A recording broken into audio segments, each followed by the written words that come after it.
নমস্কার, 5টার 5 স্পেশাল নিয়ে আমি অতনু রয়েছি আপনার সঙ্গে। 5টার 5 স্পেশালিতে এখনো পর্যন্ত সারাদিনের সবচেয়ে বড় খবর আপনাদের সামনে তুলে ধরবো আগামী আধ ঘন্টায়। এবং অবশ্যই সকালের খবর বলতে গেলে ইডি তল্লাশির খবরে নজর রাখতেই হবে, কারণ আমাদের রাজ্যের বিভিন্ন জায়গায় ইডি তল্লাশি হয়েছে আজ বিভিন্ন দুর্নীতির তদন্ত করতে গিয়ে। তবে এই যে তড়িঘড়ি কোথাও থেকে কোনো নির্দেশ এসেছিল, সেই নির্দেশ পালন করতে গিয়ে কি অপ্রস্তুত হয়ে পড়লো ইডি, এই প্রশ্ন উঠবে। তার কারণ একজনের বাড়িতে যাওয়ার কথা, যার বাড়িতে যাওয়ার কথা তল্লাশিতে, তার নাম হতেই পারে একই নামে আরো 3-4 জন থাকবেন, কিন্তু তার নামের সঙ্গে তো আগে দেখে নিতে হবে সান অফ কি লেখা আছে, অর্থাৎ বাবার নাম কি, দেখে নিতে হবে কোন থানায় তার বাড়ি। সে দুটো কি দেখতে কোথাও ভুল হয়ে গেল? তা না হলে একজনের বাড়ি যেতে গিয়ে চন্দননগরে যার বাড়িতে যাওয়ার কথা তার বাড়িতে না গিয়ে চুঁচুড়ায় কি করে চলে গেলেন ইডি অফিসাররা। এবার আপনি ভাবুন, যার বাড়িতে যাওয়ার কথা তার বাড়িতে গেলেন না, সন্দীপ সাধুখা। যার বাড়িতে গেলেন তার নামও সন্দীপ সাধুখা। এই সন্দীপ সাধুখা তিনি ক্যান্সার আক্রান্ত। সাত সকালে যখন দেখলেন যে তার বাড়িতে বিশাল বাহিনী নিয়ে এসে কড়া নাড়ছেন তদন্তকারীরা, তখন তিনি বেরোচ্ছেন। কোথায় বেরোচ্ছেন? না, ঠাকুরপুকুর ক্যান্সার হাসপাতালে চিকিৎসা করাতে, কারণ তিনি ক্যান্সারের পেশেন্ট।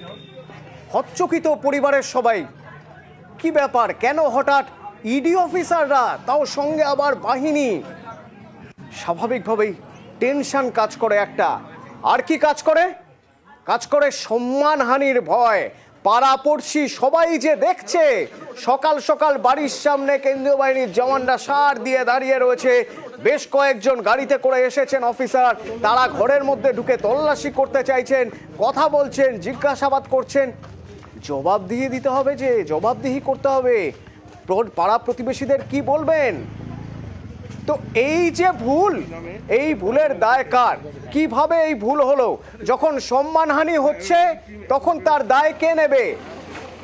তার পরিবারের লোক প্রশ্ন তুলছেন তার পরিবারের লোক, যে এই যে সম্মানহানি হলো এর দায় কে নেবে? নামটাও আলাদা, স্পেলিংও আলাদা। নামটাই তো ম্যাচ হচ্ছে না। বাবারও অসুস্থ তো রয়েছে, ট্রিটমেন্ট চলছে, তো সব কিছু একটু ঠিক হলে আমরাও চেষ্টা করব যাতে ইডি ডিপার্টমেন্ট যেভাবে আমাদের হ্যারাস করে গেল, মান সম্মান নিয়ে খেলে গেল যেভাবে, তো আমরা প্রয়োজনে আদালতের দ্বারস্থ হতে চেষ্টা করব তাদের বিরুদ্ধে, যাতে এইভাবে মানহানি নিয়ে যাতে না খেলা হয়। সত্যি তো মান সম্মান ওটুকুই তো রয়ে যায়, শুধু তো ওটুকুই রয়ে যায় একজনের কাছে। তো সেটাও যদি চলে যায় তাহলে আর থাকলোটা কি? যারা এই ধরনের তদন্ত করতে যান বা তদন্তের কাজে সহায়তা করেন, তাদের সঙ্গে আমরা যোগাযোগ করেছিলাম। অবসরপ্রাপ্ত পুলিশ কর্তা অরিন্দম আচার্য, তার সঙ্গে যোগাযোগ করেছিলাম যে এই রকম ঘটনা হয়েছে, আপনি কিভাবে দেখছেন? তিনি বলছেন এটা গর্হিত অপরাধ। শুনুন। যার বাড়িতে যায় তার নাম থাকলে হবে না, তার বাবার নাম এবং সেই বাবার নামের সাথে অ্যাড্রেস প্লাস আশেপাশে বাড়ির লোকেদের একটু জিজ্ঞাসা করতে হয় এই সেই ব্যক্তি কিনা। এখন একটা জানতে হবে যে ইডি এনফোর্সমেন্ট ডাইরেক্টরেট যারা আছে তাদের মধ্যে কিন্তু 85% হচ্ছে IRS অফিসার। IRS যদি নাম ভুল হয়ে থাকে এটা কিন্তু একটা গর্হিত কাজ। এটা ওনাদের কিন্তু আরো স্ক্রুটিনাইজ করে একটা বাড়িতে যাওয়া মানে আশেপাশের মানুষ খুব অপমান করবে তাদের। এই তো ইডি এসেছিল, তাদের সম্মানহানি হচ্ছে।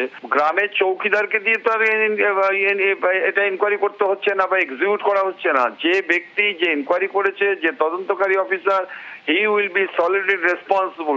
আরো অনেক সতর্কতা অবলম্বন করে কিন্তু করা উচিত কাজ। কিন্তু এই ধরনের ভুল এবারে নিয়ে তো রাজনৈতিক চর্চা হবেই। তৃণমূল বলছে যে তড়িঘড়ি নির্দেশ পালন করতে গিয়ে ভুল হয়ে গেছে। আমরা কুণাল ঘোষের সঙ্গে কথা বলেছিলাম, আমরা দিলীপ ঘোষের সঙ্গেও কথা বলছিলাম। দিলীপ ঘোষও বলছেন যে ভুল হয়ে গেছে, এটা ভুল। বিনা প্রস্তুতিতে রাজনৈতিক স্বার্থে রাজনৈতিক নির্দেশে নামলে এ ধরনের প্রচুর উল্টোপাল্টা ঘটনা ঘটবে, অসঙ্গতি থাকবে, দিনের শেষে কিছু পাওয়া যাবে না, গালগল্প হবে। ইডি সিবিআই অফিসাররা কি করবেন? তাদের এখন বিজেপির মণ্ডলের নেতাদের দায়িত্ব পালন করতে হচ্ছে। না, এটা যদি হয়ে থাকে তা নিঃসন্দেহে ভুল কাজ হয়েছে, এটা হওয়া উচিত নয়। এত চোর একই নামের ভুল যেখানে যাচ্ছে, যে নেতা সবার বাড়িতে রেড হতে পারে, সবার নাম লিস্টে আছে, সেই জন্য হয়তো ভুল করেছে। আর ভুল করাটা ঠিক না, ইনফরমেশন নিয়ে যাওয়া উচিত। নাহলে ওরাও যেমন ভুল প্রমাণিত হবে, টাকা নেই পয়সা নেই যাচ্ছে, এটা নিঃসন্দেহে ক্ষমা চাওয়া উচিত ওদের। ভুল যা হওয়ার তা তো হয়ে গিয়েছে, যাদের সম্মানহানি হওয়ার তা হয়ে গিয়েছে, কিন্তু ভুল শোধরাতে হবে। সুতরাং আবার ছুটলো গাড়ি, চুঁচুড়া থেকে গাড়ি ছুটলো চন্দননগর, কারণ ওখানে আর এক চন্দন সাধুকা আছেন এবং তদন্তকারীদের মনে হয়েছে সম্ভবত এই চন্দন সাধুকার কাছেই তাদের যাওয়ার কথা ছিল। ভুল করে চলে গেছেন চুঁচুড়ায়, কিন্তু সেখানে গিয়ে তাকে পাওয়া যাচ্ছে না। তার কারণ তাকে তো আগে থেকে কিছু জানানোই হয়নি। তিনি তো কাজে গিয়েছেন, খানাকুলে কাজ করেন, তিনি নির্মাণ সহায়কের কাজ করেন। এবার খবর পাঠানো হলো তাকে, তিনি ফিরলেন।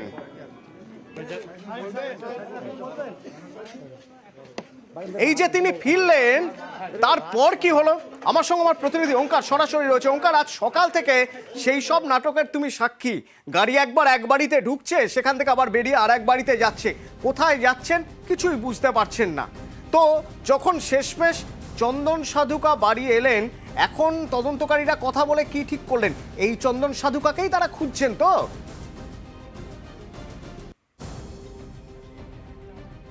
দেখো, সন্দীপ সাধুকা এবং সেই সন্দীপ সাধুকাকেই তারা খুঁজছিলেন। এনফোর্সমেন্ট ডিরেক্টরেটের আধিকারিক তারা কিন্তু প্রথমে ভুল একজনের বাড়িতে চলে যান এবং সেখানে যার বাড়িতে তিনি গিয়েছিলেন তিনি ক্যান্সার আক্রান্ত একজন পেশেন্ট। তিনি তার আজকে কেমোথেরাপি নিতে যাওয়ার কথা এবং সেখানে গিয়ে তারা কিন্তু প্রায় আধ ঘন্টা সময় মতো ছিলেন।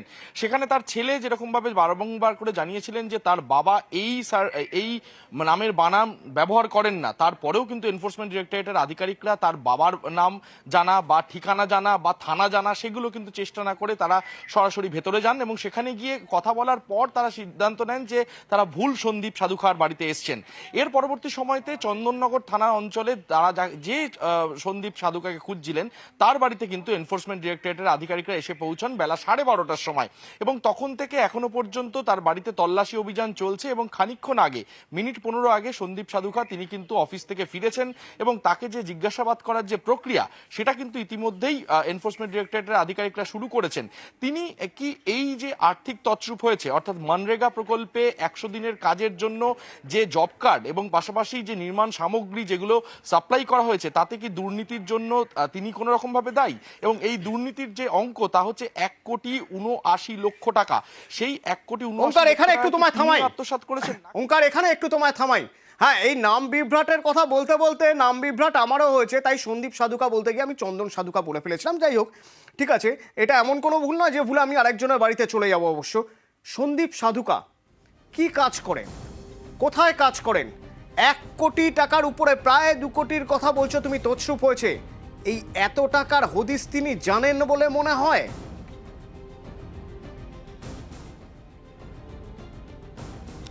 একদমই, দেখো তার প্রোফাইল দেখলে বা তার বাড়ি দেখলে কিন্তু সেই বিষয়টা সামনে আসছে না, বা প্রতিবেশীরা যে বিষয়টি বলছেন যে তিনি কিন্তু এরকম এত বড় আর্থিক দুর্নীতির সঙ্গে জড়িত থাকতে পারেন না, তার পরিবারের লোকজনও কিন্তু একই রকম সহমত পোষণ করেছেন।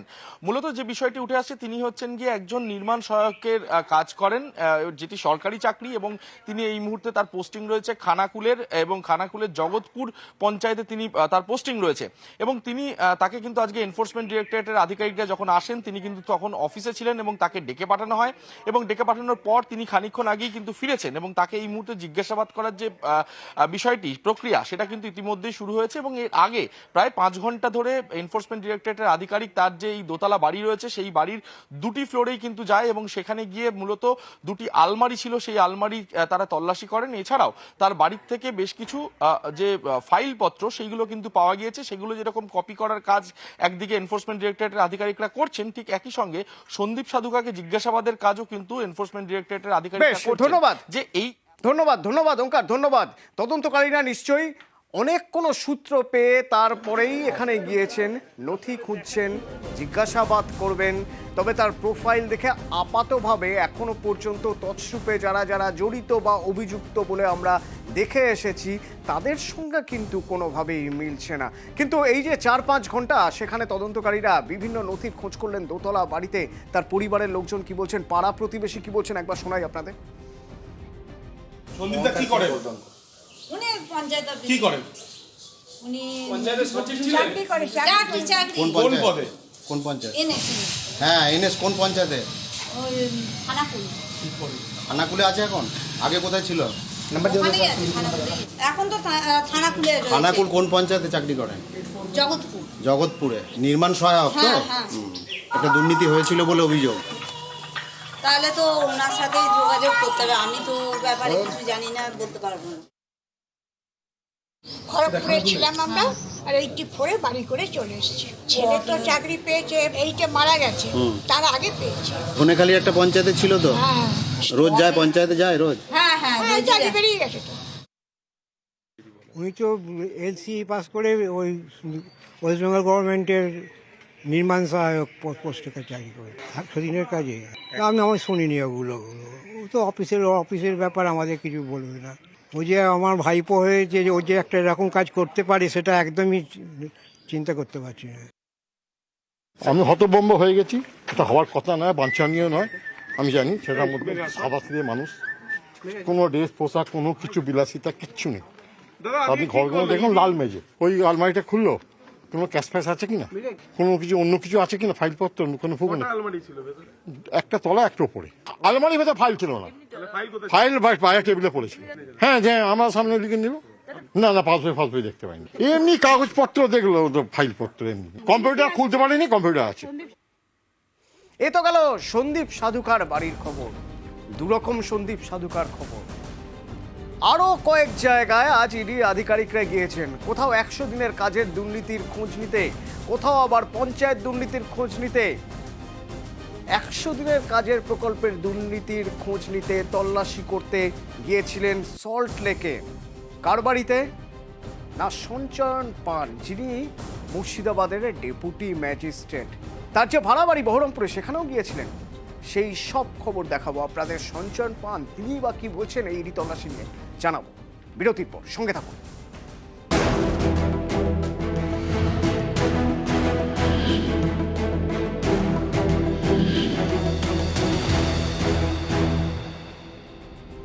বিরতির আগেই আপনাদের বলছিলাম যে একই সঙ্গে বেশ কিছু দুর্নীতি তদন্ত করতে ইডি আধিকারিকরা আজ সকাল থেকে রাজ্যের বিভিন্ন জায়গায়, তার মধ্যে একটি অবশ্যই সল্টলেকের বিদ্যাসাগর আবাসন, কারণ এই বিদ্যাসাগর আবাসনে থাকেন মুর্শিদাবাদের ডেপুটি ম্যাজিস্ট্রেট সঞ্চয়ন পান, যদিও তিনি কর্মসূত্রে এখন রয়েছেন বহরমপুরে ভাড়া বাড়িতে।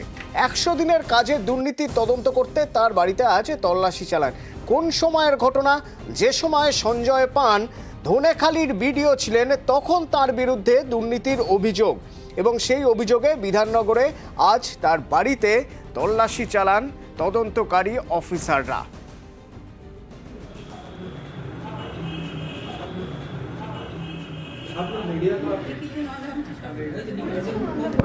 আর ওরা সেগুলো ওনার কাছেও মোস্ট প্রবাবলি এখন গেছে চাকরির জন্য। ওনাকে তো বহরমপুরে পোস্টেড, ওখানেই থাকতে হয়। জিজ্ঞাসাবাদ কিছু করেনি, ওরা সারা বাড়ি তোলপাড় করে সব কিছু সার্চ করলো, সার্চ করে কিছুই পায়নি। যেটা নিয়ে গেছে একটা বহুদিনের পুরনো আনইউজ ব্যাটারি ছাড়া ল্যাপটপ আর আমার ফোন। উনি 96 থেকে এই সার্ভিসে আছেন, কোনো রকম দুর্নীতি করতে পারে এটা আমাদের অন্তত বিশ্বাস না।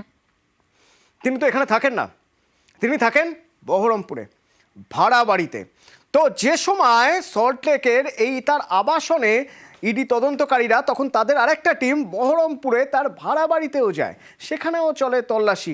এখানে যেমন পুরনো খারাপ হয়ে যাওয়া ব্যাটারি অবস্থায় একটা ল্যাপটপ নিয়ে গেছেন তল্লাশির পরে, কিন্তু তার সঙ্গে বহরমপুর থেকে আরও কী কী নিয়ে গেছেন সেটাও দেখতে হবে। এবং বহরমপুরে বেশ কিছুক্ষণ ধরে টানা তল্লাশি চলে।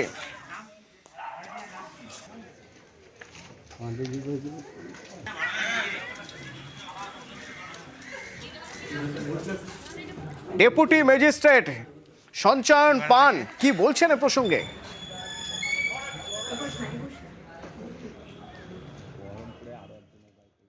ওনারা কিছু জিজ্ঞাসাবাদ ছিল, ওনারা জিজ্ঞেস করেছেন, যা যা জানতে চেয়েছেন আমি সম্পূর্ণ সহযোগিতা করেছি, সবকিছু বলেছি।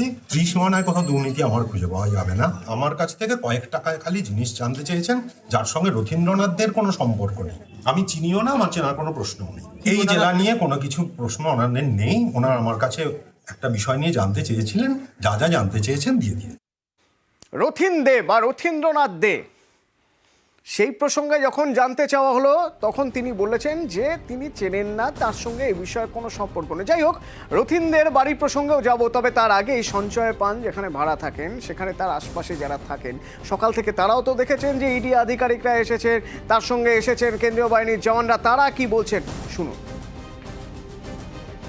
একটা লজ্জাজনক বিষয় যে আমাদের পাড়ায় এমন একজন মানুষ থাকেন যিনি দুর্নীতির সাথে যুক্ত। তো আমরা চাই যে এই রকম দুর্নীতিমূলক কাজগুলো, এত বড় একটা অনারেবল পোস্টে থেকে উনি যেটা করছেন আমাদের, এটা অপরাধমূলক কাজ, এটা আমরা মেনে নেব না। এটার জন্য একটা শাস্তির দরকার, যাতে আমাদের জেনারেশন বা আমাদের আগের জেনারেশন, পরের জেনারেশন, যে কোনো জেনারেশনই হোক না কেন, এই রকম কাজগুলো যেন না করে।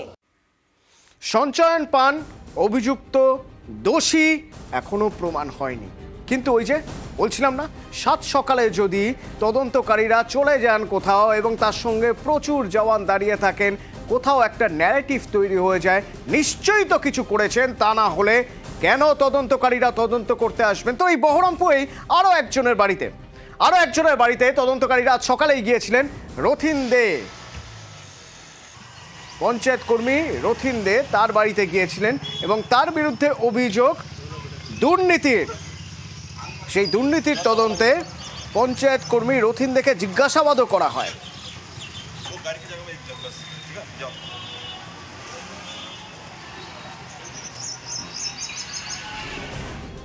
জাতিগত শংসাপত্রে গন্ডগোল করা হয়েছে, এই অভিযোগে আজ ঝাড়গ্রামে এক ডব্লিউবিএসসি অফিসারকে তার বাড়িতেও আজ ইডি যায়।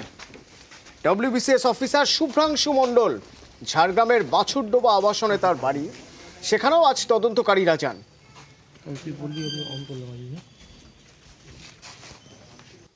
मुझे केस रेफरेंस अभी तक नहीं मिला है, मेरे एसपी सर मांग रहा है। आप लोग कीजिए आपका जो काम है, लेकिन मुझे केस रेफरेंस दीजिए। नहीं मेल अभी तक नहीं आया। बार बार हमारा डीएस सर भी पूछ रहा है, व्हाट्सएप में कर दिए ना, मेरा व्हाट्सएप में कर दिए। तो वो जो नीचे है ना उसको बोलिए मैं ऊपर में आ रहा हूँ आपके पास, मैं अकेले ही आ रहा हूँ, बात करना है मुझे। बोल दीजिए इसको। কিন্তু এই যে একযোগে একই দিনে এত জায়গায় ইডির তদন্তকারী অফিসাররা, এর পিছনে কি রাজনীতি আছে? এর পিছনে রাজনীতি দেখছে তৃণমূলের দাবি যে এই সব কিছু তৎপরতা শুরু হয়েছে কারো না কারো অঙ্গুলি হেলনে, এবং তারা ইঙ্গিত করছেন গতকাল রাজ্যের বিরোধী দলনেতা শুভেন্দু অধিকারীর বক্তব্যের দিকে, যখন তিনি স্বরাষ্ট্রমন্ত্রীর সঙ্গে দেখা করার পর জানালেন যে অ্যাকশন হবে। শুনুন সেই বক্তব্য, শুনুন গতকালের। ऑनरेबल एचएम का साथ जो डिस्कशन हुआ वो तो मैं बाहर बोलने वाला नहीं हूँ, वो तो आप आगे जो एक्शन होगा उसमें आपको दिखाई पड़ेगा। অ্যাকশন হোগা বলেছিলেন, তাহলে কি সেই অ্যাকশনের নমুনা এটা? প্রশ্ন তুলছে তৃণমূল মুখপাত্র কুণাল ঘোষ। শুনুন তার বক্তব্য। কাল লোডশেডিংয়ে জেতা বিরোধী দলনেতা অমিত শাহের সঙ্গে দেখা করে হুঙ্কার দিলেন যে দেখুন কি হয়, তারপরেই আবার এজেন্সি সক্রিয়তা। তারা যে বিজেপির বাড়ির লাঠিয়াল, এ তো বোঝাই যাচ্ছে যে ভুয়ো জব কার্ড। এই কেলেঙ্কারিতে উত্তরপ্রদেশ, মধ্যপ্রদেশ কত এগিয়ে, সেখানে এজেন্সি যাচ্ছে না, ভোট এগিয়ে আসছে, নিজেদের লড়ার মুরদ নেই, সংগঠন নেই, উন্নয়ন নেই। তারা হয়রানি করার জন্য, কলুষিত করার জন্য, নেগেটিভ প্রচার করার জন্য বিজেপির কথায় এটা রাজনৈতিক ষড়যন্ত্রে এসব কাজ করছে। এই অভিযোগ যখন উঠছে তখন রাজ্যের বিরোধী দলনেতা শুভেন্দু অধিকারী কি বলছেন শুনুন। গতকাল প্রধানমন্ত্রী on the floor of the Lok Sabha তিনি কালকে বলেছেন এজেন্সির উপরে আমাদের কোনো হস্তক্ষেপ নেই, ইন্টারফেয়ার করি না, কিন্তু আমি সমস্ত চোরেদেরকে আইন অনুযায়ী শাস্তি হোক চাই, এটা প্রধানমন্ত্রী বলেছেন। এবং আমি যার টাকা চুরি করেছেন আমি উসুল মানে আদায় করাবো। 100 দিনের কাজ নিয়ে বিডিওদের করা এফআইআর পুলিশ ব্যবস্থা না নেওয়ার জন্য আজকে স্বাভাবিকভাবে আইন অনুযায়ী ইডি এটাতে ঢুকে পড়েছে এবং এর মধ্যে আমাদের কোনো রোল নেই। আর আমার যদি এতই প্রভাব থাকতো তাহলে আমি জনস্বার্থের মামলা হাইকোর্টে করতাম না। লজ্জা হচ্ছে যে শিক্ষাঙ্গনের এইরকম ছবি হয় কি করে। তো এই সবের পিছনে দায়ী বলা হচ্ছে যাকে, প্রধান শিক্ষক, এফআইআরেও যার নাম রয়েছে, সেই প্রধান শিক্ষককে এখনো ধরা সম্ভব হয়নি। তার দাবি তিনি ষড়যন্ত্রের শিকার, আর এই দাবি করে তিনি আগাম জামিনের আবেদন করেছিলেন, সেই আবেদনও নাকচ হয়ে গিয়েছে। অমিত প্রতিনিধি আমার সঙ্গে রয়েছেন। অমিত, এই আগাম জামিনের আর্জি খারিজ হলো কেন? একেবারে দেখো, নরেন্দ্রপুর স্কুল কাণ্ডে অভিযুক্ত এবং যে এখনো পর্যন্ত অধরা প্রধান শিক্ষক সাইদ ইমতিয়াজ আহমেদ, তিনি আগাম জামিনের আবেদন করেছিলেন আলিপুর জেলা আদালতে। সেখানে আজকে শুনানি পর্ব ছিল ও সওয়াল জবাব শেষে কিছুক্ষণ আগে অর্ডার হয়েছে, তার আগাম জামিনের আবেদন খারিজ করে দেওয়া হয়েছে। এবং সওয়াল জবাবের শুরুতেই তার আইনজীবী আদালতের কাছে স্পষ্ট করেছিলেন বা সওয়াল করতে যে অভিযোগ করেছিলেন যে প্রধান শিক্ষক তিনি একদল শিক্ষকের ষড়যন্ত্রের শিকার। যে অভিযোগ তার বিরুদ্ধে আনা হচ্ছে, অডিটকে কেন্দ্র করে এই গন্ডগোল, আদতে এমন কোনো ঘটনা নয়। ওই স্কুলেরই একজন নাবালিকা কিছুদিন আগে অমিত, আদালত কি মনে করছে এই যে প্রধান শিক্ষক বা তার আইনজীবী বলছেন যে তিনি ষড়যন্ত্রের শিকার, শিক্ষকদের একাংশ ষড়যন্ত্র করছে, আদপেও এগুলো ঠিক নয়, তাই কি তার আগাম জামিনের আর্জি খারিজ হয়ে গেল? একেবারে দেখো, সরকারি আইনজীবী, অন্যদিকে আক্রান্ত শিক্ষক শিক্ষিকা আইনজীবীর তরফে আজকেও আদালতে স্পষ্ট করা হয়েছে যে ঘটনার কিন্তু মূল মাথা বা মূল ষড়যন্ত্রকারী প্রধান শিক্ষক নিজেই। এবং অন্যদিকে কলকাতা হাইকোর্টের যে অর্ডার, সে অর্ডারেও কিন্তু স্পষ্ট উল্লেখ রয়েছে যে প্রধান শিক্ষককে গ্রেপ্তার করতে হবে। এই জায়গা থেকে সওয়াল জবাব শেষে জেলা আদালত আগাম জামিন আবেদন খারিজ করে দিয়েছে। ধন্যবাদ।